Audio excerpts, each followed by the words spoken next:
మేము నిన్న పార్లమెంట్ సమావేశాల ముందు 17 మంది ఎంపీలను వాళ్ళు మీటింగ్ పిలిచిండ్రు. నేను కొండ విశ్వేశ్వరరెడ్డి గారు భారతీయ జనతా పార్టీ తరఫున పోయినాం. మేము అన్ని లెక్కలు చూసినాం.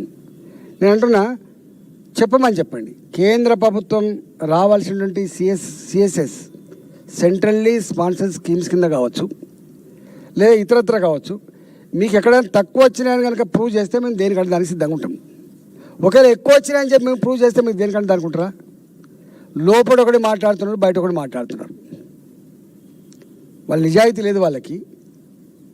ఎందుకు పోతున్నారు? ఇప్పుడు పెట్టామని అడుగుతారు తప్ప పెట్టనామని అడుగుతారా?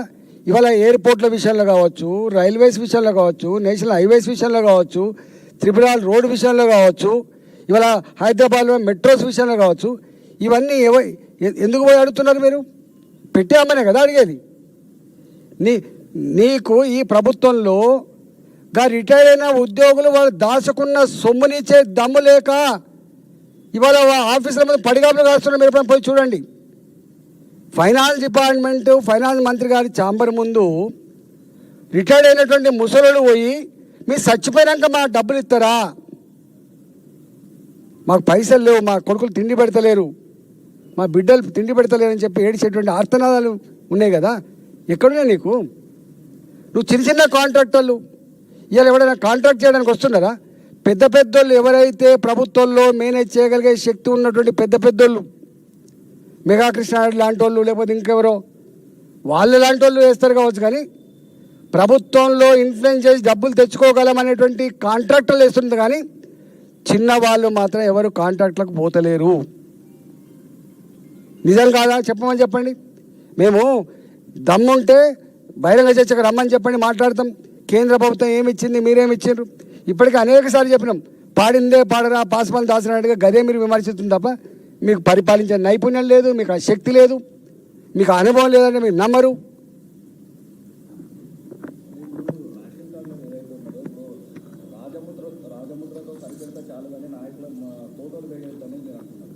అంతే కదా, వాళ్ళు ఫోటో లేదాచుకోండి. ఇప్పుడు నేను ఏమంటున్నా, ఇవాళ ముఖ్యమంత్రి గారు 2025 వరకు ఉన్నారు.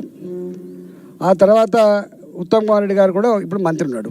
రేపు 2028 అవుతుంది. మళ్ళీ ఎవరు రావాలి? ఎవరి ఫోటోలతోటి మళ్ళీ రావాలి? కార్డు ఇదొకటి. రెండోది, ఇవాళ ప్రధానమంత్రి మోడీ గారు ఉన్నారు, ప్రహ్లాద్ జోషి గారు ఫుడ్ మినిస్టర్ ఉన్నాడు.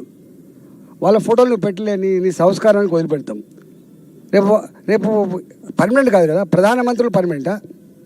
ప్రభుత్వం పర్మనెంట్.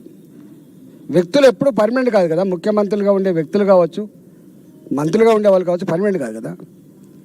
ఎందుకు వేస్ట్ చేస్తావు? 100 కోట్ల రూపాయలు అవుతాయి కదా. కార్డు ఉంటే ఉండదు కదా పర్మనెంట్గా. అప్పుడు ఆ పరిస్థితి వచ్చింది కాబట్టి నేను ఉన్నప్పుడు ఇవ్వలేకపోయినాం. మేము అప్పుడు ఉన్నప్పుడు కూడా ఈ సమస్య వచ్చింది. ఈ సమస్య వస్తేనే ఇంకా ఇంత కాదు, హాస్టళ్లలో ఉండేటువంటి పిల్లల కోసం కూడా 35,000 మెట్రికల బియ్యాన్ని కేంద్రం ఇస్తుంది. హాస్టల్లో ఉంటారు కదా పిల్లలు, వాళ్ళకి ఇచ్చే బియ్యం కూడా ఇస్తుంది. నేను మళ్ళీ చెప్తున్నా, దీంట్లో కేంద్ర ప్రభుత్వం ఇచ్చేదేమో 9.55 లక్షల మెట్రికలు, రాష్ట్ర ప్రభుత్వం ఇచ్చేదేమో 9 లక్షల మెట్రికలు.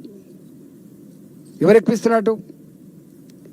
కేంద్ర ప్రభుత్వం ఇచ్చేదేమో 56.9 లక్షల కార్డులకు, రాష్ట్ర ప్రభుత్వం ఇచ్చేది 49.4 లక్షల మెట్రికలకు, లక్షల కార్డులకి.